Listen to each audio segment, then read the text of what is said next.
네, 수연 청년이 대답해 줬으니까 한번 간단하게 기도 한번 해주고 미안해요. 시작하겠습니다. 네, 네, 사랑이 많으신 주님 감사합니다. 오늘도 이렇게 토요일 저녁 시간을 우리가 구별하여서 미리 내일의 말씀을 준비하는 시간을 가질 수 있게 해주시며 감사드립니다. 또 더운 여름이고 이제 또 8월이 시작하는데 우리가 말씀으로 하루하루를 살아갈 수 있도록 도와주시고, 우리가 목장 모임을 인도하고 목원들과 함께 교제하는 시간들을 통하여서 주님의 힘으로 목원들까지도 하루하루를 살아갈 수 있도록 도울 수 있게 도와주시옵소서. 감사드리며 예수님의 이름으로 기도드렸습니다. 아멘. 아멘. 네, 감사합니다. 네. 자, 네, 평소하고 비슷하게 오늘도 이제 내일 설교 본문을 중심으로 로마서 4장에서 무엇을 이제 이야기하냐에 대해서 좀 나누고 또 여러분들이 저하고 이제 설교 요약을 통해서 네, 받은 정보와 지식을 가지고 밑에 이제 예시를 한번 이렇게 볼게요. 근데 제가 이제 하나하나 좀 추상적이고 로마서 3장까지 좀 이렇게 흐름이 좀 어려운 부분이 있어서 이제 밑에 적용 질문도 하나하나 다 했는데 오늘은 가능하면 핵심 부분만 좀 집어서 이렇게 해주고 서로 나눔 시간을 좀 가지는 시간을 좀 많이 줄 수 있도록 앞으로 이렇게 저도 진행을 하겠습니다. 진행을 하고, 어, 네, 그렇게 진행을 하고, 네, 다른 사항, 그리고 여러분 한번 그 목자에서 모임을 가질 때, 약간 로마서 내용이 아무래도 적용이 좀 쉽지 않아요. 내용 자체 정리하기도 하면 목자 모임 할 때 좀 바쁠 수 있을 것 같은데, 여러분이 그래서 적용을 나름 서로 이제 저하고 같이 은혜 나눔한 다음에 리허설 목자들끼리 리허설 하게 되잖아요. 그때 조 모임 때 조금 여러분들이 나름 생소한 개념이나 이런 것들을 정리하면서 하고 무엇보다 적용 질문할 때 조금 제가 말한 포인트를 가지고 현실에서 좀 치열하게 좀 이야기를 해줘야 돼요. 좀. 네, 물론 시간이 없거나 그렇게 해서 다 다루지 못할 건데 그리고 미리 아마 목장에는 새 가족들도 있고 좀 새내기들도 있어서 나눌 수 있는 부분이 좀 힘든 부분이 있다면 미리 조금 내가 만약에 아무 대답이 없거나 내가 먼저 적용을 함으로써 다음 대답할 나눔을 할 이제 목원들에게 좀 가이드라인을 제시하려고 하면 먼저 좀 미리 정리를 좀 해가지고 미리 말을 해준다거나 아니면 이런 부분을 강조하겠다. 미리 좀 실질적으로 준비를 해가야지 목장에서 좀 이게 수월하게 나누면 좀 될 것 같아요. 제 높아심에 일단 그렇게 여러분에게 한번 부탁을 드리고 말씀을 드립니다. 네, 그럼 설교 요약. 네, 이번 주 내일 말씀은 경건치 않은 자를 의롭게 칭의의 복에 대해서 우리 한번 나누도록 하겠습니다. 요약 부분을 우리 수연 청년이 한번 네, 전부 설교 요약 부분 한번 읽어줄래요? 우리는 흔히 구원을 얻기 위해 선한 행위나 노력이 필요하다고 생각합니다. 그러나 바울은 로마서 4장을 통해 이러한 인간의 행위적 자랑을 완전히 무너뜨리고 오직 하나님의 전적인 은혜와 믿음으로 구원받는 진리를 제시합니다. 바울은 먼저 유대인의 조상인 아브라함의 믿음을 예로 듭니다. 유대인들은 아브라함이 이삭을 바친 순종의 행위로 의롭게 되었다고 생각했습니다. 그러나 성경은 그가 하나님의 약속을 믿었기 때문에 의롭다함을 받았다고 증언합니다. 아브라함의 행위는 믿음의 결과였지 구원의 조건이나 원인이 아니었습니다. 또한 구원은 우리가 일하고 받는 마땅한 품삯이 아니라 아무것도 행할 수 없는 경건치 않은 자에게 거저 주어지는 선물입니다. 하나님은 구원에서 인간의 자랑을 배제하고 오직 자신의 은혜만을 드러내기 위해 믿음을 구원의 유일한 통로로 삼으셨습니다. 다윗 역시 자신의 행위가 아닌 죄가 사함받고 가려지는 하나님의 은혜 때문에 복이 있다고 고백합니다. 이는 죄인된 우리가 오직 예수 그리스도를 믿는 믿음으로 의롭다함을 받는 복음의 핵심을 확증합니다. 결론적으로 칭의는 우리의 자격이나 행위가 아닌 예수 그리스도의 십자가 희생을 통해 주어진 하나님의 놀라운 사랑의 확증입니다. 이 복음은 우리에게 죄책감에서 오는 두려움이 아닌 진정한 자유와 감사를 선물하며 우리는 이 은혜에 합당하게 믿음으로 순종하는 삶을 살게 됩니다. 네, 감사합니다. 자, 내일 설교에 여러분 하기 전에 여러분 3장까지 이제 우리가 나눈 내용이 여러분 엄청 많은 것 같지만 똑같아요. 그러니까 하나님 앞에서 그 다음에 하나님의 율법 앞에서, 그 다음에 우리의 행위로서는 모두가 이제는 죄인이란 말이에요. 모두가 죄인. 그래서 스스로 구원을 받을 수도 할 수도 없는 존재라고 이제 3장까지 이야기를 하면서 바울이 그렇다면 이제 3장 끝에 이제 계속 이야기를 했었죠. 그럼 성도는 무엇으로 구원에 이를 수 있나 했을 때 육체와 율법과 행위를 자랑하지 않고 오직 이제는 믿음으로 구원을 받는 길을 열어주셨기 때문에 성도의 자랑은 오직 믿음밖에 없다. 예. 그래서 미리 믿음이란 여러분 다른 게 아니에요. 추상적이 아니라 예수 그리스도께서 저와 여러분을 위해서 십자가에 달려 돌아가신 그 사실을 믿으면 하나님께서 우리가 하지 않았지만 예수님이 우리 죄를 사해 주신 그 예수님이 행하신 일이 우리의 일로서 하나님이 여겨주시고 또한 예수님이 십자가에서 우리의 죄를 씻어주신 그 거룩함이 우리의 거룩함이 되어서 그 의가 우리의 의가 될 수 있도록 해주셨다는 말이에요. 무엇을 통해서? 이제는 믿음으로 구원받는 받을 수 있도록 이런 시대가 이제 은혜의 시대가 열렸다는 걸 3장까지 이야기했어요, 여러분. 요게 지난주. 그래서 지난주 자랑은 기억나시죠? 다들 또 모른 척하고 있는데 바로 성도의 자랑 오직 믿음으로라는 거예요. 이제는 구원받은 성도라면 자랑할 게 율법과 행위와 나의 어떠함이 아니라 하나님을 믿는 믿음, 예수 그리스도의 십자가 사랑을 믿는 믿음으로 구원받았기 때문에 그것만 우리의 자랑으로 삼아야 된다는 걸 바울이 이야기했어요. 자, 그렇다면 오늘 이 4장에서 여러분 이제 조금 이제 바울이 논증을 하기 시작해요. 뭐냐고 하면 이제 왜 믿음이냔 말이에요. 왜 믿음이냐? 왜 하나님께서 우리를 구원하시는데 왜 믿음으로 구원하시고 행위가 아니냐는 거예요. 왜 성경이 이렇게 말하고 있는지 바울이 이제 유대인들의 편견을 이제 깨뜨려 부수는 방법을 선택했는데 그 방법이 뭐냐고 하면 역사적으로 그들의 조상 때부터 가지고 있었던 잘못된 편견을 바울이 행위가 아니고 믿음으로 구원받았다. 오직 믿음이다. 이렇게 해서 이걸 확증하는 방법을 선택해요. 그래서 이 방법이 조금 그 논리의 흐름을 보면 재밌을 수도 있고 좀 지루하기도 한데 아마 목자하는 청년들이면 오히려 이런 논증에 대해서 재밌게 생각할 수도 있고 또 관심을 가질 수 있을 것 같아요. 그래서 그 내용이다. 그런데 이것을 이제 논증을 하는데 여러분 핵심이 그거예요. 왜 칭의, 왜 믿음으로 의롭다 하심을 받은 거 있죠. 이것이 왜 성도에게 복인가 하는 말이에요. 복. 여기에 초점을 맞추는 거. 왜 복인가? 우리가 믿음으로 예, 구원을 받게 하신 것이 왜 저와 여러분처럼 청년들에게 왜 이게 복이 되냐? 이 부분에 대해서 바울이 정말 엄청난 큰 복이고 그 속에는 하나님의 지혜와 은혜와 믿음으로 오직 구원받게 하신 이유가 있다. 그 이유는 즉 제가 말했던 복이다. 이 복이 어떤 건지 내일 나누고 또한 기도하고 목장 모임을 진행하려고 합니다. 그래서 여러분 한번 보세요.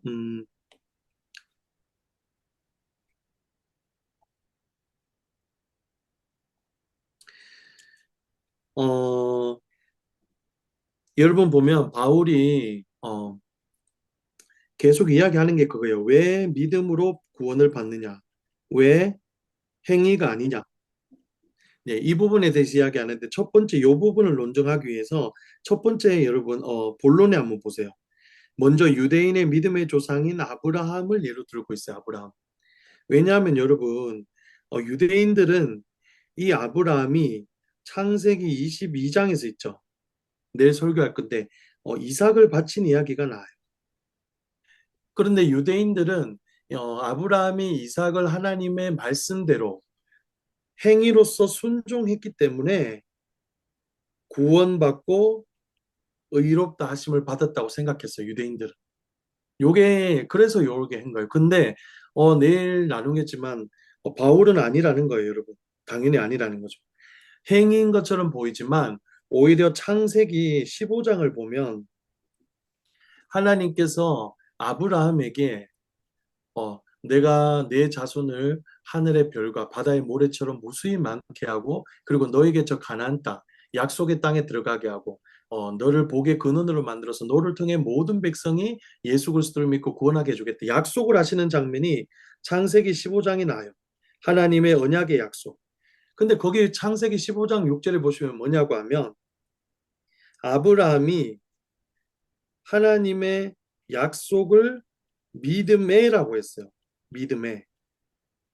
행위로서가 아니고 그 약속을 먼저 믿었기 때문에 그를 의롭다고 여기셨다고 분명히 돼 있어요. 그래서 바울의 주장은 뭐냐면 이미 창세기 15장에서 의롭다고 그리고 구원받은 의인은 이미 행위 이전이라는 말이에요. 그래 아까 제가 말했듯이 이삭을 드린 건 훨씬 더 뒤에 이야기거든요. 예, 자손을 약속받기 전이 창세기 15장이고 이삭을 하나님께 100세 때 얻어서 드리는 게 창세기 22장이에요. 그런데 행위로서 의롭다 하심이 아니고 믿음으로 그 마음으로 약속을 붙드는 그 믿음을 보시고 너는 의롭고 구원받기 합당하다. 이렇게 먼저 약속을 역사적이나 시간적으로 받았다고 하는 거예요. 여러분 자세히 생각해 보면 좀 어려운 내용이죠. 바울이 엄청 똑똑해요. 그러니까 이 부분을 가지고 여러분 생각하는 게 뭐죠? 우리가 해볼 수 있는 점이 여러분 잘 생각해 보면 믿음이라는 게 여러분 행위에 앞선다는 거예요. 리더들이 잘 생각해 봐야 될 게. 근데 그렇다고 행위가 중요하지 않다는 건 아니에요, 여러분. 구원에 있어서. 그런데 바울이 이야기하는 건 거예요. 그렇다면 아브라함이 이삭을 드린 순종은 뭐냐? 뭐냐면 여러분 믿음의 결과라는 거예요. 그리고 믿음의 조건, 원인이 아니라 믿음의 열매라는 거예요. 하나님을 사랑하고 말씀을 사랑하기 때문에 당연히 그렇게 행한 걸로 드러난 거지. 우리를 진짜 의롭게 하시고 구원해 주실 수 있는 거는 여러분 다름이 아니라 역시나 믿음이다. 네, 요 이야기를 하고 있는 거예요. 자, 그다음에 여러분 요게 바로 본론 1의 내용인데 여러분 두 번째 문단 한번 보세요. 그러면 이게 문제 여러분. 어, 그렇다면 왜 믿음인가요? 왜 믿음? 행위. 행위는 여러분 봐요. 눈에도 드러나고 순종했는 것이 어떻게 해요? 가시적인 열매로 드러나죠.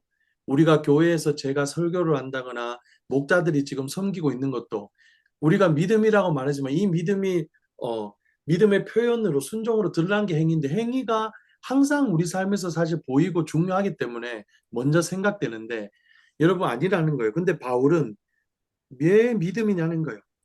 여러분 그 해답은 어디에 있냐면 칭의의 본질에 있어요. 본질. 무슨 말이냐고 하면 믿음으로 의롭다함을 받은 은혜 있죠. 받은 은혜가 행위로서 무엇인가를 하는 은혜보다 사실 하나님이 우리에게 주시는 구원의 선물로 이야기했을 때 더 크다는 말이에요. 그 전이고. 그리고 제가 내일 설교를 통해 이야기할 건데 이 믿음이 결코 아무것도 하는 게 아니라는 거예요. 사실. 아브라함처럼 아브라함이 믿음의 의롭다 하심을 받은 것처럼 우리 마음으로 하나님 말씀을 꼭 붙든 거 있죠. 그게 무엇인가를 하는 것보다 사실 우리 마음을 붙들고 있는 게 더 힘들잖아요. 그렇죠? 여러분도 잘 생각해 보세요. 사실은 오늘도 지금 여러분 순종해서 목자 모임에 이렇게 참여하고 있는데 여러분들 진심으로 오늘 목사님 말씀 너무 듣고 싶고 오늘 내가 피곤한데 난 진짜 말씀 없이 못 살고 내 어려움이나 마음을 잡아서 이렇게 진짜 기뻐서 참여한 사람 한번 눈 한번 깜빡여 보세요. 네. 수요청이로 깜빡인 거예요? 지성, 지성이는 가면 내 설교를 들어도 은혜가 안 되겠는데, 미안한데. 네. 아니에요, 여러분. 중요한 건 저 뭐냐고 하냐면, 행위가 중요하죠. 행위도 구원받은 조건이나 증거가 될 수 있지만, 중요한 건 뭐예요? 여러분들 마음을 정말 일치시켜서 순종하기 힘들잖아요. 저 또, 이 또한 시간을 내는 것도 그 마음의 문제라고 생각하거든요. 그렇기 때문에 마음으로 믿어서 약속을 붙드는 믿음이 진짜 행위보다 작지 않다고 여러분. 이걸 확실히 알아야 이 구원의 은혜에 대해서 알 수 있어요. 자, 제가 다시 설명할게요. 그 부분을 염두에 두고 두 번째 문단을 설명하며 잘 봐요, 여러분. 믿음이 은혜로 얻어지는 거잖아요. 우리가 마음으로 주님 약속을 붙들었을 때 은혜로 얻어진다는 거예요. 맞죠? 자, 근데 바울의 논증이 비교를 해요. 뭐 비유하면서 비교를 하는데 자, 일하는 사람이 있어요. 일하는 사람. 근데 구원이 이 일하는 사람처럼 어떤 노동을 하고 만약에 품삯을 받는 거, 여러분이 말하면 월급을 받는 거죠. 구원이 만약에 무엇인가를 하나님께 행위로 해서 마치 내가 한 만큼 얻어내는 거라면 바울이 말하는 거는 그것은 자기 자랑이고 그다음 뭐냐고 하면 자기 교만이 들어간다는 거죠. 그리고 오히려 제가 아까 이야기했듯이 행위로서는 드러낼 수 있지만 진짜 하나님을 사랑해서 하는지 오늘은 어찔로 목자로 섬겼는지 바쁜 와중에 오늘은 억질로 목사님 눈치를 보면서 그래도 적어도 여기 나왔는지 그런 마음이 있을 수도 있죠. 났는지 그건 아무도 모른다는 거예요. 그렇기 때문에 하나님의 지혜예요. 우리의 일치되지 않는 행동이나 그 다음에 우리가 마치 노동자처럼 일을 해서 구원을 값을 받아내는 것처럼 그렇게 하지 않고 하나님의 입장에서는 어떤 지혜다? 우리의 마음을 들을 수 있는 믿음을 보시고 은혜로 구원을 받게 하셨다는 거예요. 만약에 여러분 그래서 어떤 이야기가 있냐면 바울이 이야기하는데 일하는 자는 마치 구원을 보수로 생각하기 때문에 은혜가 전혀 없다는 거예요. 그런데 하나님의 은혜 아래서 일을 하지 않거나 오히려 불경건한데도 하나님께서 은혜로 그냥 구원을 주셨을 경우에는 우리가 자랑할 것이 없고 더 하나님의 사랑과 은혜가 커진다는 거죠. 은혜가 더 은혜되게 한다는 거죠. 그래서 바울이 두 번째 논증하는데 이게 칭의의 본질이에요. 왜 믿음으로 의롭다 하심을 입게 하셨는가? 일치되지 않는 행위나 나를 자랑하는 행위, 마치 구원을 자기가 쌓아서 이루려고 하는 행위를 모두 하나님께서 무너뜨려 버리시고 오직 하나님의 은혜, 이 믿음으로만 전적으로 구원받을 수 있게 하시려고 하나님이 그렇게 만드셨다는 거예요. 그래서 제가 이야기했지만 구원은 하나님의 선물이자 가장 하나님이 주신 가장 큰 은혜인 거예요. 네, 이 부분이 두 번째 문단이고, 자, 여러분 또 세 번째가 있어요. 세 번째가 뭐냐고 하면 이제 오늘 제목하고 일맥상통하는 건데, 자, 세 번째는 뭐냐고 하면 그렇다면 이 칭의 믿음으로 구원받은 복이 무엇이냐는 거예요. 저와 여러분들이 믿음으로 구원받았을 때 하나님 앞에서 어떤 사람 앞에서 세상 앞에서 누리는 직접적인 복은 무엇이냐 하는 거예요. 축복. 그래서 여러분 이 부분에 있어서 다윗이 내일 설교에 나오겠지만 죄송합니다. 바울이 구약의 또 유대인들을 대표할 수 있는 한 인물을 데리고 와요. 그 사람이 누구냐면 다윗이에요. 다윗. 그래서 요 다윗의 고백이 시편 32편의 고백이 있는데 죄 사함을 은혜로 입은 성도들에게 어떤 복을 주시냐, 예, 이런 걸 다윗이 고백을 하는 부분이 있어요. 그거를 자기가 인용해서 이야기하는데 제가 요약해서 볼게요. 죄가 사함을 받고 가려지는 하나님의 은혜 때문에 복이 있다고 고백합니다. 자, 죄인들이 믿음으로 구원받고 의롭다 하심을 받으면 유익이 뭐냐? 여러분, 죄가 있음에도 불구하고 행위를 보시지 않는 하나님이시기 때문에 우리의 마음이 진짜 연약한 가운데서도 주님을 향하고 있다면 죄를 어떻게 한다고요? 사해 주신다. 그리고 심지어 죄가 있는데 가리려 주신다. 그래서 여러분 목자들에게 하면서 제가 교육할게요. 우리가 구원에 있어서 믿음으로 구원받았다고 할 때 있죠. 우리가 하나님의 자녀로서 온전하고 거룩하게 인정을 받은 거예요. 법정에서 선언받은 거예요, 여러분. 인정을 받은 거예요. 그 말은 무슨 말이냐? 우리가 하나님의 의처럼 하나님처럼 완벽한 존재가 아니라는 거예요. 그래서 다윗이 사용하죠. 뭐냐고 하면 죄가 있고 불법을 했음에도 없어진거나 완벽해진다고 안 하죠. 가리우심을 받으며 가리우심을 받은 자는 그 안에 복이 넘치고 기쁨이 넘친다고 이야기해요. 그래서 자, 저 교리도 여러분 하나 하면서 교육을 하면 칭의 있죠. 구원받기 합당하게 믿음으로 의롭다 하심을 얻었다 할 때 우리의 완벽함은 아닙니다, 여러분. 완벽함이 아니라 여전히 우리는 죄인이에요. 넘어지고 또 넘어질 수 있지만 이미 자녀 삼아 주셨다. 내가 그렇게 할 거야. 자기가 결정을 하신 거예요, 그냥. 자, 그렇다면 어떤 뜻이냐? 우리가 완벽한 게 아니라 하나님이 완벽하셔서 우리를 의롭게 인정해 주신 거, 인정. 전혀 그렇지 않는데 우리의 마음과 믿음이 주님을 향하심을 확인하시면 하나님이 완전하시기 때문에 그의 자녀인 우리를 의롭다고 해주신다는 거예요. 그래서 청년들 이렇게 나이가 좀 있는 청년들이나 우리 수연 청년처럼 이렇게 목자하는 청년들 정도면 좀 지적으로 다니까 구약에 보면 그래서 여러분 레위기나 신명기에 보면 계속 뭐라고 하죠? 내가 너희의 여호와이니 너희도 거룩하라. 이 말이 내가 여호와이기 때문에 너희가 막 힘써 지켜서 거룩해진다 이 뜻이 아니라 사실 약속이에요. 하나님이 거룩하시기 때문에 너희를 나의 사랑과 은혜로 거룩하게 만들어 갈 거예요. 이것이 바로 신약에서는 예수 그리스도를 통해서 칭의를 통해서 우리는 여전히 죄인이지만 거룩하게 하심을 받은 거예요. 그래서 다윗도 이 은혜가 크다고 말씀하고 있는 것입니다. 그래서 마지막 이제 결론을 볼까요? 칭의는 우리 자격이나 행위가 아닌 예수 그리스도의 십자가 희생을 통해 주어진 하나님의 놀라운 사랑의 확증입니다. 그래서 여러분 우리가 믿음으로 의롭다 하심을 받았다고 할 때 있죠.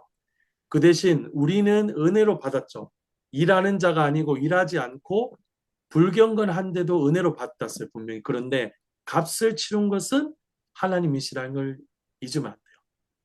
분명히 값이 치러졌고 그 죄값으로 인해서 내가 죄인이지만 완벽하신 하나님으로 인해서 내가 의롭다고 거룩하게 인정을 받았다. 이게 정확한 해답이 되겠어요. 자, 그리고 더 중요한 게 이 복음은 우리에게 죄책감에서 오는 이제 진짜 유익이 이제 마지막 이야기하는데 두려움이 아닌 진정한 자유와 감사를 줘요. 내가 무엇인가를 하지 못할 때가 있잖아요. 저도 그렇고 지키지 못했을 때 오는 그 두려움, 압박감. 오늘 이렇게 못 살았는데 내일은 어떻게 해야 돼? 이런 데서 떠밀려서 지키게 되는 게 아니에요. 온전히 마음을 들였기 때문에 그 마음을 받으시고 앞으로도 거룩하고 구원에 합당한 자의 삶을 살게 하신 그 은혜에 감사하면서 오히려 죄 중에서도 기뻐하며 지키게 돼요. 그래서 목사님들이 설교하실 때 뭐 뻔뻔하다는 말을 쓰는 게 이것 좀 하고 나 그 목장 교육에서 네, 그 뜻이고요. 자, 그 다음에 여러분 두 번째가 있어요. 그렇다면 이 유익으로 인해서 어떻게 살아야 되나? 마지막에 보실래요? 다른 것이 아니라 이게 중요해요. 그래서 목사님 뭐 지키기 위해 노력해야 되고 뭐 그다음에 적용을 뭐 하루에 성경을 얼마 읽고 몇 개씩 지키고 이게 아니라 여러분 다시 어디로 돌아가요? 믿음으로 돌아가요. 그래서 제가 내일 갈라디아서를 이야기할 거예요. 이제는 율법 밖에 내 안에서 또한 공동체 안에서 시스템적으로 지키는 게 아니라 여전히 나를 구원하신 예수 그리스도를 믿는 믿음 안에서 이제 살아가는 거예요. 그래서 넘어져도 믿음으로 일어나고 감사와 기쁨으로 죄를 정했더라도 더 감사하게 되고 내가 지키지 못한 게 있더라도 예수 그리스도께서 십자가에서 모두 지키셨기 때문에 아 내가 정말 그걸 믿을 때 이미 내가 나의 삶을 통해서 하나님이 조금 조금씩 이루어 가시겠구나. 이런 것을 이제는 기대하면서 기쁨으로 살아가게 됩니다. 자, 그래서 내일 말씀을 이렇게 요약했는데 한번 더 천천히 읽어보시고 설교를 들으면 조금 더 이해가 잘 가실 수 있다고 저는 그렇게 생각합니다. 자, 여기까지 혹시 질문 있나요, 청년들? 요셉 청년, 혹시 질문 있나요?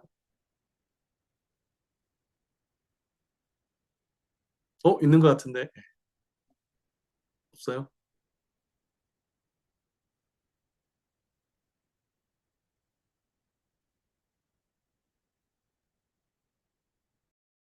없나요? 마이크가 혹시 안 되는 것 같은데. 오케이, 알겠습니다. 네네. 아름 청년 질문 있어요? 네, 질문 안 하려고 하는 거 아니죠? 똑똑한 청년의 학교 쌤이라. 자, 그러면 1번을 우리 태준 청년이 1번 문제 한번 읽어줄래요? 네. 진이의 복은 불경건한 자를 의롭다고 여겨주시는 죄사함의 은혜입니다. 혹시 큰 대가를 치르고 용서받았던 적이 있나요? 반대로 누군가를 조건 없이 용서했거나 용서받은 경험이 있다면 간단히 나누어 봅시다.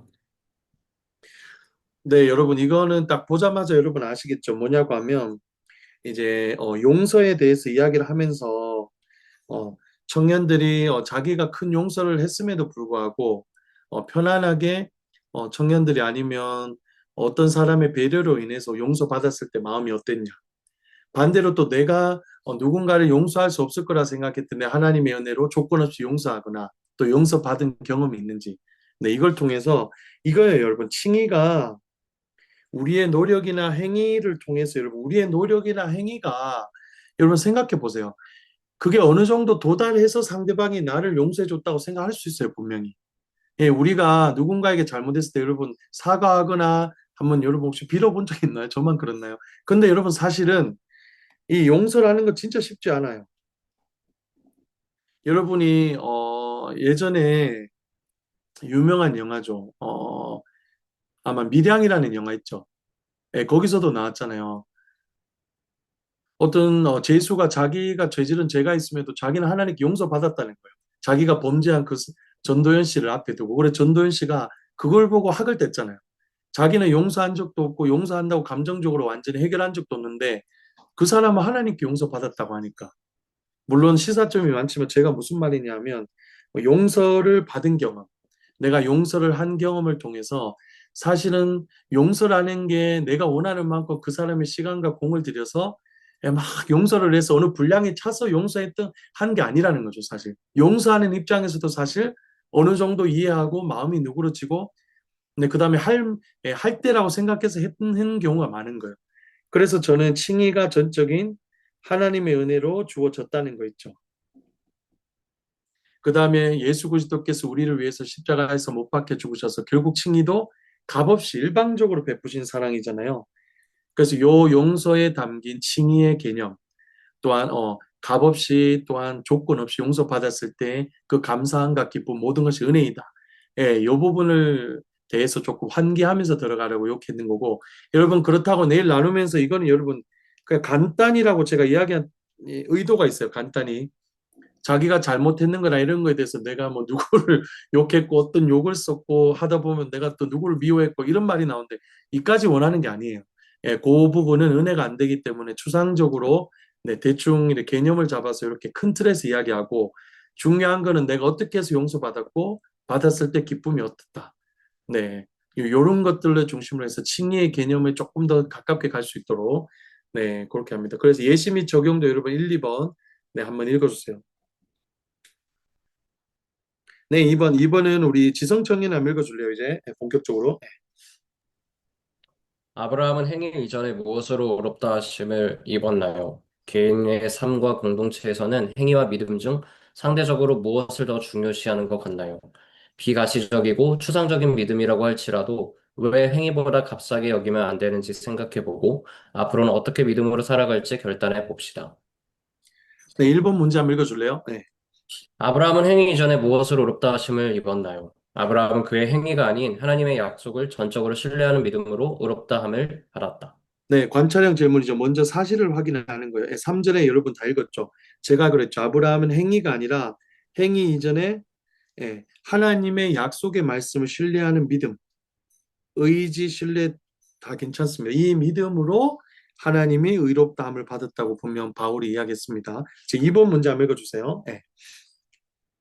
개인의 삶과 공동체에서는 행위와 믿음 중 상대적으로 무엇을 더 중요하신 것 같나요? 인간은 본성적으로 눈에 보이는 행위, 즉 노력의 결과를 가치 있게 여기는 경향이 있다. 그러나 성경은 우리의 의로움이 행위에서 오는 것이 아니라 전적으로 하나님의 약속을 신뢰하는 믿음에서 비롯됨을 강조한다. 아브라함의 믿음은 수동적인 것이 아니라 전능하신 하나님께 자신을 전적으로 의탁하는 가장 능동적이고 적극적인 신앙의 행위이다. 이는 인간의 자랑을 배제하고 오직 하나님께만 영광을 돌리려는 구원 계획의 핵심이기도 하다. 네, 감사합니다. 자, 여러분, 요 부분이 좀 어렵게 느껴질 수 있는데 한번 잘 생각해 봐야 돼요. 여러분, 실제로 봐요. 구원에 있어서 분명히 믿음으로 받았고, 값없이 받았고, 네, 온전히 우리의 마음을 들여서 받았다고 했는데, 제가 이야기하는 거 항상 믿음과 행위가, 행위가 여러분, 구원에 있어서 믿음이 더 크죠. 그렇지만 행위와 불가분의 관계예요. 그래서 이 둘 중에 상대적으로 무엇을 중요시 하나에 대해서 여러분 잘 생각해 봐야 돼요. 왜냐하면 행위는 뭐라고 했죠? 제가 노력의 결과로 눈에 보이잖아요. 그러나 믿음은 여러분 어떻게 해요? 저 사람이 믿음 좋은 청년이야. 그 믿음 좋은 청년이기 때문에 이번에 이런 잘못을 했더라도 네, 그 믿음 마음이 그렇기 때문에 동기는 별로 그렇게 나쁘지 않을까요? 우리 이렇게 공동체에서 평가하죠. 우리 삶에서. 예, 그럴 때 여러분들이 이 부분을 한번 잘 토론해 봤으면 좋겠어요. 왜냐하면 잘 봐요. 공동체 일을 하는 데서도 우리가 섬김에 있어서 진짜 결과가 다냐? 결과가 여러분 결국 뭐죠? 눈에 보이는 가시적인 행위와 관련되어 있겠죠. 아니야. 그런 것보다 사람을 뽑고 세우는데도 이전에 잘했고, 아니, 지난번에도 잘 수행했기 때문에 결과가 중요해. 아니야. 사람 뽑는데도 사실 믿음이야. 저 친구는 구원의 확신이 분명히 있고 저런 확신이 있기 때문에 일을 하면서 살아가는 데 대해서도 삶에 있어서도 여러분 마음이 그렇기 때문에 결코 그가 하는 일이나 행동도 나쁘지 않을 거야. 여러분 많은 이야기가 있을 수 있어요. 그런데 제가 이야기하는 거는 그래요. 성경은 우리의 의로움이 행위에서 오는 것이 아니라, 그쵸? 우리의 의로움이 절대 행위가 아니라 무조건 하나님 약속을 신뢰하는 믿음에서 비롯된다. 그래서 청년들이 삶 속에서도 내가 진짜 여러분 하나님 믿잖아요. 예를 들어 믿을 때 진짜 내 마음이 어디로 하나님을 향하나 이걸 중요하게 생각하는지 아니면 개인의 삶의 영역에서 내가 믿음으로 구원받았던 걸 알면서도 내 무너진 모습 있죠. 일이 일어난 상황, 표면적인 여기에다 눈이 가잖아요. 그런데 아니라는 거죠. 오히려 우리가 아무리 행위가 진짜 중요해요. 그렇지만 나를 사랑하시고 거룩하게 하실 하나님은 분명히 나의 연약함은 이미 알고 계신다. 그래서 마음을 들여다봐야 되는 거예요. 이걸 말하고 싶은 거예요. 아무리 드러난 게 어떻고 때로는 드러난 게 모든 걸 말해주는 것 같아도 아니라는 거죠. 마음에서 비롯되어서 나오는 거. 하나님을 더 사랑하냐? 진짜 저 청년이 회장으로서는 아니면 대표 목자로서 아니면 진짜 마음으로 더 잘 믿음으로 섬기고 있나? 네, 이 마음이 먼저 하나님 앞에 의롭게 되고 확신이 있는 청년들은 행위에서 드러난 것도 일치를 되겠죠. 일치를 받을 수 있겠죠. 근데 사실 우리 행위는 겉으로 드러난 거는 우리가 연약해서 그렇죠. 많이 속일 수 있잖아요. 그리고 청년들의 삶 속에서도 제가 이야기했지만 무너지는 부분, 그 부분, 내 행위로 나타난 결과에 대해서 나는 안 돼, 불가능해, 도저히 안 되겠어. 이렇게 생각하는지 아니면 그게 있지만 진짜 다시 내 자신을 하나님 앞에 믿음에 올려놓고 그래도 내 믿음은 좀 부족했지만 하나님을 바라보고 있어. 그것에 감사하자. 다시 일어서자. 네, 이렇게 반성을 하는 삶을 하고 있는지 그 부분을 여러분들이 좀 중점적으로 포인트 삼아서 좀 어려운 부분이지만 행위와 믿음 속에서 공동체 일할 때 또한 서로를 비교할 때 누군가를 세울 때 또 내 자신의 죄악과 신앙에 대해서 여러분 비교할 때 요 훈련을 해야 돼요, 자꾸. 결국에 저는 믿음이다, 믿음. 마음에서 나오는 믿음에서 의롭다 하심을 받고 그 믿음의 동기를 통해서 좋은 열매와 행위도 드러나게 돼 있다. 네, 요것들 한번 인사이트로 한번 잘 의논해 봤으면 좋겠습니다. 3번 한번 읽어줄래요, 지성청년? 네. 비가시적이고 추상적인 믿음이라고 할지라도 왜 행위보다 값싸게 여기면 안 되는지 생각해보고 믿음을 값싸게 여겨서는 안 된다. 첫째, 믿음은 단순히 수동적인 행위가 아니라 자신의 한계를 인정하고 전능하신 하나님께 모든 것을 의탁하는 가장 적극적인 결단이기 때문이다. 둘째, 믿음은 하나님께서 주신 약속을 신뢰하는 행위이므로 이를 하찮게 여기는 것은 약속을 하신 하나님을 불신하는 것과 같다. 셋째, 우리의 모든 선한 행위는 구원의 조건이 아닌 이미 받은 은혜에 대한 감사의 표현이며 이 모든 것은 믿음에서 시작되는 자연스러운 열매이기 때문이다. 네, 감사합니다. 그래서 요 부분도 여러분 중요하게 생각하면서 생각을 한번 나눠 보세요. 여러분 왜 구원에 있어서 눈에 보이지 않는 여러분 비가시적이고 추상적인 믿음을 왜 겉으로 눈에 드러난 행위보다 더 중요하게 여기게 하셨을까? 이 부분을 저는 조금 심화해서 적어놓은 거예요. 근데 이 부분을 목원들이랑 나눌 때는 여러분 눈에 보이지 않는 믿음이라 할지라도 겉으로 드러난다 할지라도 한마디로 표현하면 믿음으로부터 시작되어서 우리의 신앙의 행위가 나오고 결과가 나오고 순종이 나온다는 것을 이야기해 주세요. 그리고 두 번째는 이 믿음 자체는 여러분 다른 게 아니라 하나님의 말씀을 붙드는 마음이에요. 나를 구원하실 것이라는 것. 그래서 사실은 소극적이어 보이지만 가장 적극적이라는 것. 그 다음에 여러분 거꾸로 갔는데 1번을 한번 보세요.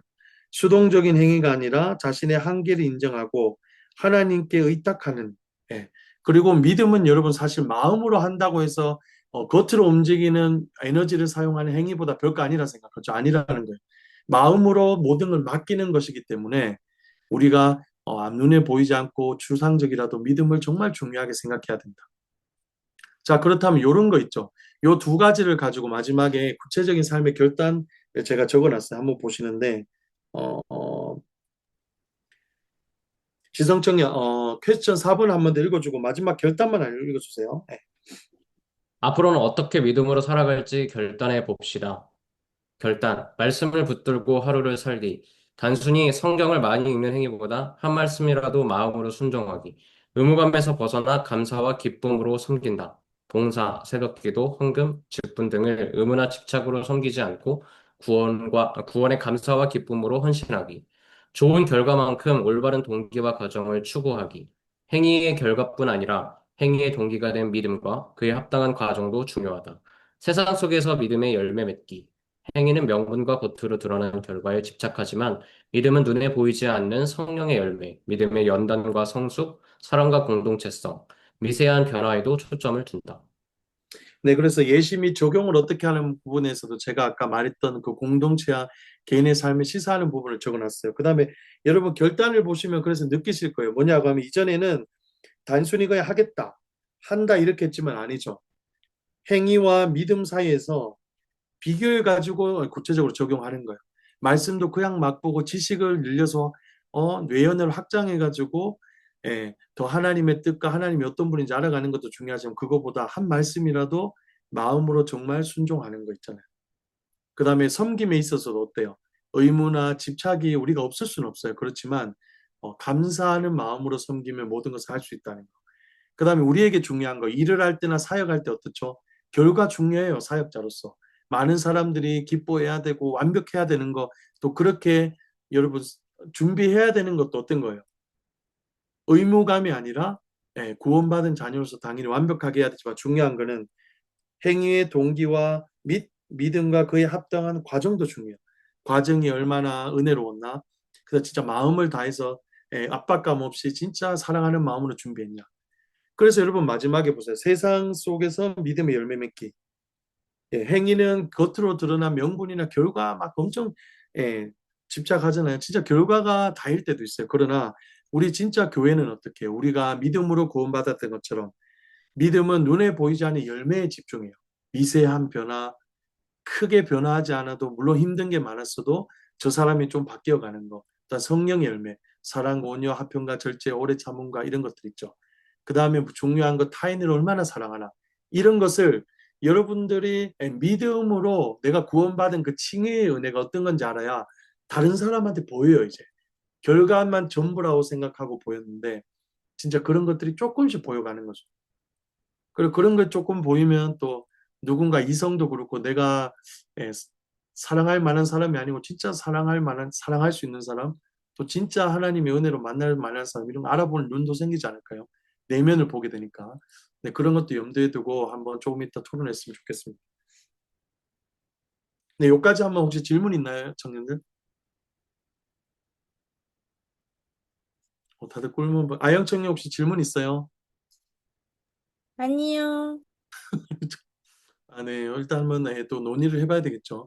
3번 아영 청년 3번 문제 한번 읽어줄래요? 네. 칭의는 일하는 자의 삭시 아니라 무엇으로 받는다고 말했나요? 구원에서 인간의 행위를 배제하시고 오직 믿음으로 구원받게 하신 이유는 무엇일까요? 더 나아가 표면적인 행위보다 말씀과 약속을 붙드는 믿음의 삶을 살기 위한 구체적인 결단을 해봅시다. 네, 1번 읽어주세요. 네. 칭의는 일하는 자의 삭시 아니라 무엇으로 받는다고 말했나요? 칭의는 일한 대가로 받는 삭시 아니라 하나님의 은혜로 받는 선물이다. 일하지 않는 자는 무의도식하는 사람이 아니라 자신의 행위로는 구원받을 자격이 없음을 인정하고 전적으로 하나님을 의지하는 사람을 의미한다. 네, 감사합니다. 자, 관찰형 질문이죠. 사절에 보면 칭의는 일한 대가로 받는 삭. 제가 말했죠. 노동자가 마치 자기가 어느 정도 일을 해놓고 저 구원을 주세요. 다 주세요. 이렇게 보수로 생각하면 은혜가 아닌 거라고 했죠. 내가 일한 만큼 받은 만큼 구원받는 거니까 그게 아니라 네, 은혜로 받는 선물이라는 거죠. 그래서 이제 바울이 이제 거기다가 예시로 들면서 비유로 들면서 이야기해요. 일하지 않는 자나 또는 불경건해서 자신의 행위로 구원받지 못하는 자라고 할지라도 칭의는 뭐라고 했죠? 예, 하나님의 은혜로 믿음만 있다면 누구에게든지 선물로 주실 수 있다는 걸 이야기하는 거예요. 이게 바로 제가 칭의의 본질이라고 했죠. 예, 은혜로서 받는 칭의의 본질. 그렇기 때문에 연결되는데 2번 왜 이렇게 행위를 배제하시고 믿음으로 구원받게 하신 이유는 무엇인가? 한번 보세요. 왜 이렇게 믿음으로만 구원받게 하셨는가? 요 본질을 아영청이었고 답을 한번 읽어줄래요? 2번. 구원을 행위가 아닌 믿음으로 주신 가장 큰 이유는 인간의 자랑을 원천적으로 차단하고 오직 하나님의 은혜만 온전히 드러내기 위함이다. 만약 우리의 행위가 조금이라도 구원에 기여한다면 우리는 감사하기보다 스스로를 자랑하게 될 것이다. 그러나 오직 믿음으로 구원받았을 때 우리는 연약함에도 불구하고 구원의 은혜와 십자가 사랑을 베푸신 하나님께만 감사와 영광을 돌리는 존재가 될 것이다. 그렇죠. 예, 말한 대로 예, 똑같아요. 예. 왜냐하면 믿음으로 예, 구원받게 하신 이유는 먼저는 우리의 자랑이죠. 우리의 의나 내가 이 정도 했기 때문에 이 정도 구원받기 조건을 내가 갖추고 있다. 이렇게 해서 구원받고 결국에는 자신이 자랑하기 위함을 차단하시기 위해서. 그래서 오히려 우리는 이미 알고 있어서 그렇지만 내가 여전히 하나님을 위해서 영광을 위해서 일할 수 없는 죄인이고 예, 연약함에도 불구하고 내가 또 한 것이 있더라도 애초에 나는 불경건한 자이기 때문에 온전히 하나님의 것으로만 나를 새롭게 하시고 자랑이 되게 하기 위해서 그렇게 하신 거예요. 네, 그렇게 해야지 여러분 은혜라는 게 여러분 설명이 되잖아요. 정말 하나님의 입장에서 은혜라는 거. 우리가 그래서 우리의 연약함에도 불구하고 예, 십자가 사랑을 베푸신 하나님께만 감사와 영광을 돌리는 존재로 예, 거듭나게 하시는 거예요. 진짜 감사드리고 진짜 하나님의 십자가 영광을 드러낼 수 있는 존재. 자기가 해놓고 내가 한 만큼 하나님께 주세요 하거나 내가 이만큼 했어요 이런 존재가 아니라 진짜 순전하게 우리가 아예 아무것도 우리의 구원에 있어서 하나님께 믿음으로만 우리가 의롭다 하심을 받다 생각하면 우리 존재 자체가 들어가 있지 않잖아요, 그 안에. 그렇다면 진짜 우리는 소망이 없고 온전히 우리를 의롭다 하시는 하나님께만 영광 돌릴 수 있는 존재로도 우리를 세워 가시는 거죠. 그리고 그 두 가지 측면, 네, 우리의 자랑을 차단, 하나님의 은혜만 내세우게 하시려고 두 번째는 우리가 진짜 하나님의 영광만을 올려드리는 존재로 또한 만들어 주시기 위해서. 네, 그 부분, 네. 네, 아연천님 3번 한번 읽어줄래요? 네. 행위보다 말씀과 약속을 붙드는 믿음의 삶을 살기 위한 구체적인 결단을 해봅시다. 믿음의 삶은 눈에 보이는 행위 이면에 존재하는 마음의 중심을 하나님께 드리는 것이다. 예를 들어, 매일 새벽 기도를 나가는 행위 자체도 중요하지만 그 시간을 통해 하나님의 임재를 사모하고 그분과의 친밀한 교제를 원하는 믿음의 태도가 더 중요하다. 봉사도 의무감이나 인정받기 위한 행위가 아닌 구원의 은혜에 감사하여 기쁨으로 섬기는 믿음의 표현이 되어야 한다. 네, 감사합니다. 그래서 믿음의 삶이 여러분 보시면 예, 눈에 우리가 볼 수 있는 행위도 중요하죠. 행위가 따라와야 되겠죠. 그렇지만 그 이면에 존재하는 마음의 중심. 그렇기 때문에 새벽 기도 여러분 하려는 이유가 뭐냐고 하면 옛날에 우리 한국 어른들 어땠죠? 다윗도 이야기했잖아요. 내가 새벽 미명에 하나님 앞에서 기도하고 예수님도 새벽 미명에 십자가에 달려 돌아가시기 전하고 그 전에도 항상 시간을 내어 기도하셨는데 옛날 어르신들이나 교회는 새벽에 기도하면 역사가 나타난다. 새벽에 기도하면 능력이 나타난다. 여러분 때와 시를 딱 새벽에 정하셔서 말씀하곤 했어요. 근데 그게 아니라는 거예요. 겉으로 드러난 건 새벽에 그 시간에 기도하죠. 하는데 중요한 건 거기 숨겨진 마음이라는 거예요. 뭐냐면 나의 시간에 있어서 가장 하루의 소중한 시간, 또한 내가 가장 필요한 잠을 보충하는 시간이잖아요. 어려운 시간. 그 시간에 세상의 소리 아무것도 안 들려오는데 나는 이 시간을 하나님께 맡기고 하나님의 말씀대로 살아가기 원한다. 이런 마음의 표현인 거죠. 교제 시간. 그런 게 여러분 오히려 우리가 더 중요하고 결단할 부분이라고 말하는 거예요. 또 봉사도 여러분 어떻게 해요? 아까 말했지만 어, 내가 의무적이나 내가 무엇인가를 만들기 위해서 사람이 또 목자나 또 어떻게 행정단이나 섬기다 보면 내 그림이 있을 수 있잖아요. 네, 그렇지만 그런 것들이 아니라 오히려 구원의 기쁨에 감사하며 기쁨으로 섬기는 이제 믿음의 표현으로, 네, 감사함으로 오히려 더 섬길 수 있는 거죠. 네.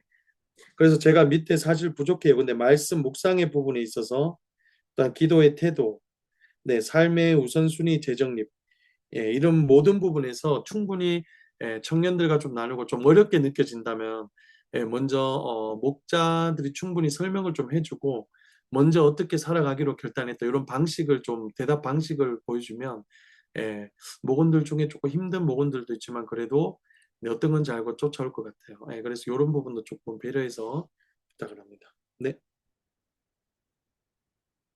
자 여기까지 한번 질문 있나요 혹시? 예.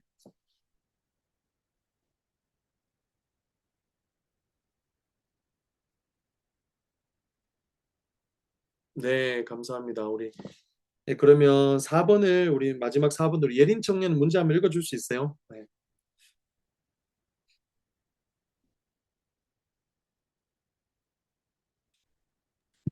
4번 말씀하시는 거 맞을까요, 목사님? 네네, 4번이요. 다윗이 고백한 성도의 진정한 칭의의 복은 무엇인가요? 삶 속에서 하나님과 타인으로부터 죄가 없는 것처럼 큰 용서를 받았을 때 어떤 큰 기쁨과 감격이 있었는지 나누어 봅시다. 우리의 죄를 십자가에서 감당하신 예수님께 받은 죄사함의 은혜에 합당한 삶을 살기 위해 이웃과 공동체와 세상 속에서 어떤 믿음으로 살아갈 것인지 결단해 봅시다. 1번 퀘스천 1번도 한번 읽어주세요. 네. 다윗이 고백한 성도의 진정한 칭의의 복은 무엇일까요? 다윗이 고백한 진정한 칭의의 복은 바로 죄 사함과 죄가 가려지는 것이다. 이는 단순히 죄의 책임을 면제받는 것에 머물지 않는다. 하나님께서 우리의 죄를 완전히 기억하지 않으시고 의로운 자로 대해 주시는 놀라운 은혜이다. 네, 감사합니다. 네, 관찰형 질문이죠.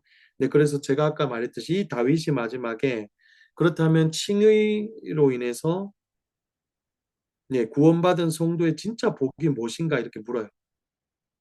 근데 이제 제가 아까 설명했는데 시편 32편에 보면 다윗이 여러분 잘 알지만 어떤 죄를 저질렀어요?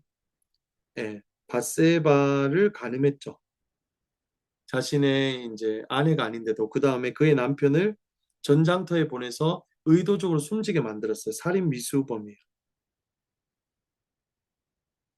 그렇지만 좀 뻔뻔하게 오늘같이 성도의 죄를 의롭다 하시는 그 복을 받았다고 이야기하는 게 뭐냐고 하면 죄의 사함과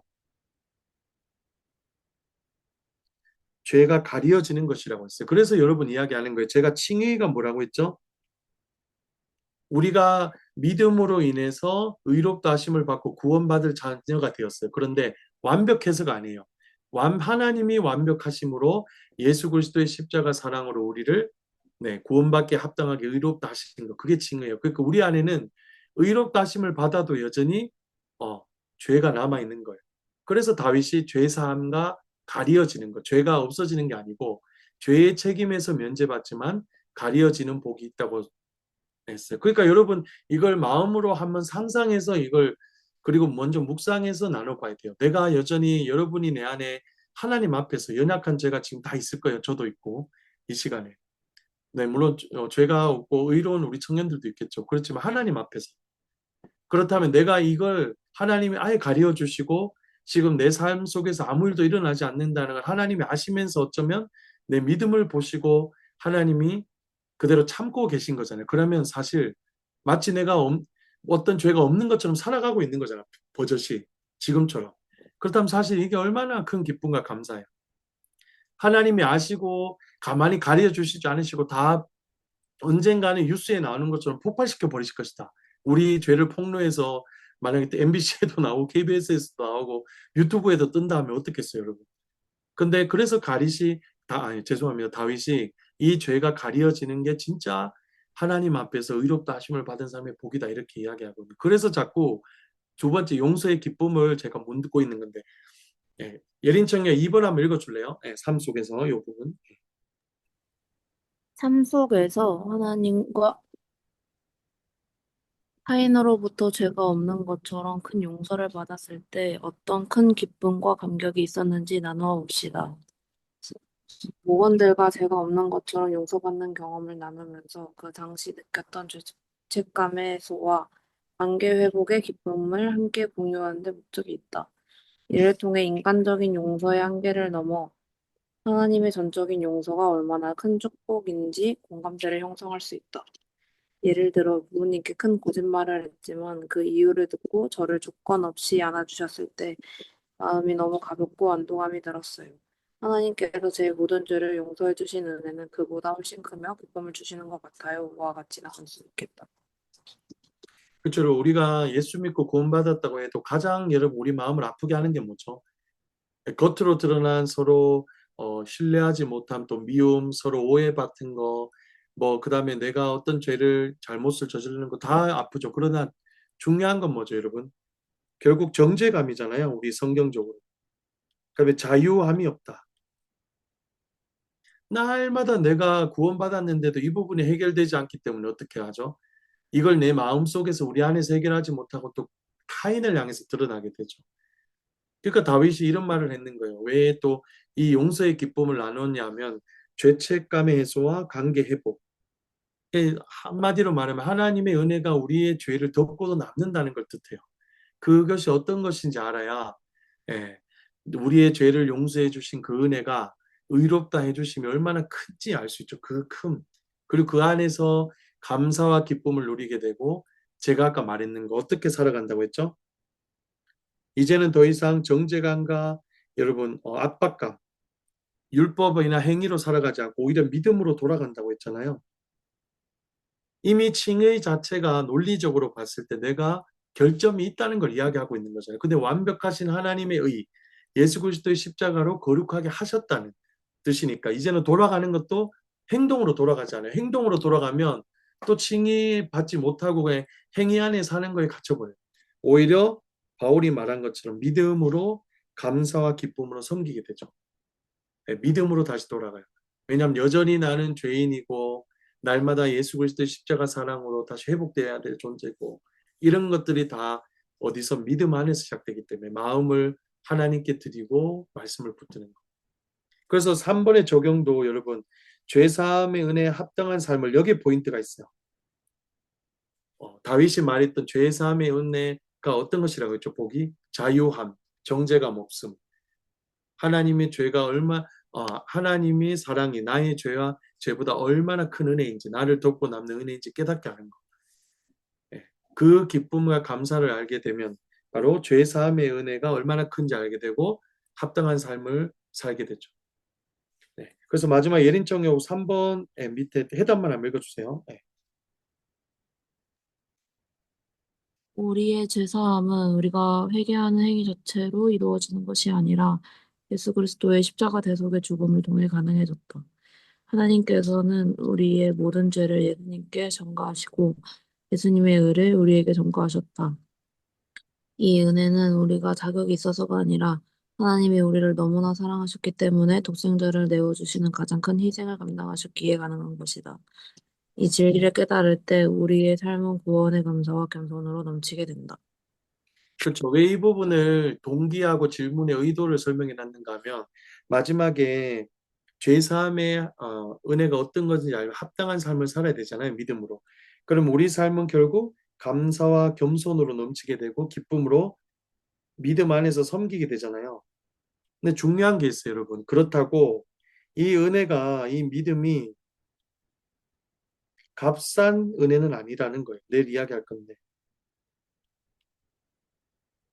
그래서 죄사함은 여러분 어떤 회개나 행위, 기도를 통해 이루어지는 게 아니에요. 팩트에 근거예요. 이걸 값싸지 않게 만드는 거는 우리의 회개의 행위나 어떻게 살아가겠다 결단이 아니에요. 뭐냐고 하면 예수 그리스도의 십자가 사랑이에요, 사랑. 이미 십자가에서 우리가 져야 될 죄를 사해 주시고 예수님께서 대신 달려 죽으심으로 화목제물 되심으로 우리가 그 피에 의해서 거룩하고 의롭게 존재가 되었잖아요. 그래서 이미 하나님이 우리의 죄는 가려 주시고 또한 다른 사람의 의를 다른 사람이란 예수님이죠. 의를 우리에게 덧입혀 주셨잖아요. 이런 이중적인 작업과 직접 죄사함을 성취하신 은혜가 있기 때문에 그래서 우리가 여러분 어떻게 되죠? 예, 칭의의 은혜를 입게 된 거예요. 그러니까 이 실제 우리를 위해서 대신 십자가에 달려 죽으신 예수님, 이 은혜를 알면 믿음이라는 거, 은혜로 믿음 받은 걸 이젠 더 이상 가볍게 여기지 않기 때문에 절대 여길 수 없죠.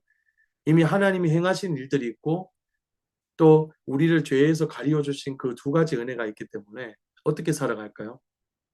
오히려 그것에 더 부담감과 이런 것이 아니라 더 믿음을 붙들게 노력하겠죠. 중요한 건 우리의 마음과 그 마음으로부터 일어나는 순종의 삶이다. 그래서 밑에 보시면 겸손과 구원의 기쁨에 대해서도 어떻게 결단하면 되는지 부족하지만 청년들이 여러분들의 삶 속에서 더 나누는 게 훨씬 더 좋을 것 같아요. 한번 읽어보시고 또 공동체 속에서도 어떻게 순종할 것인지 자발적으로 또 복음의 증인의 삶도 어떻게 살 것인지 세상 가운데 또 밀상의 삶에서 거룩한 삶 늘 어떻게 살아갈 것인지 이런 바로 은혜를 아는 데서부터 뭐냐면 행위의 결단이 나오는 거예요. 진정한 마음과 그로 인해서 행위가 일치되는 거죠. 네. 그래서 이제 그 부분이 바로 칭의의 은혜, 죄를 가리워 주신 칭의의 은혜를 받아 이제는 믿음으로 순종하며 삶을 살게 된 청년들의 삶인 것입니다. 자, 여기까지. 네, 자, 여기까지 이렇게 나눴는데 혹시 질문 있나요, 여러분? 네. 네, 그러면 지난 시간처럼 회의실을 3개로 만들어 놨어요. 그래, 조가 3개가 아마 편성이 돼 있을 건데 자기 조에 들어가서 자유롭게 나눔해 주시고 고민되는 부분이나 질문은 대표 목자들을 통해서 정리해서 지난번처럼 단톡방에 올려주시면 제가 또 보고 리플을 달거나 조금 애매모호하거나 도움이 되는 부분에 도움을 드리도록 하겠습니다. 네, 이제 수연 청년하고 요셉 청년이 진행해 주시고 모두 수고 많았습니다. 감사합니다.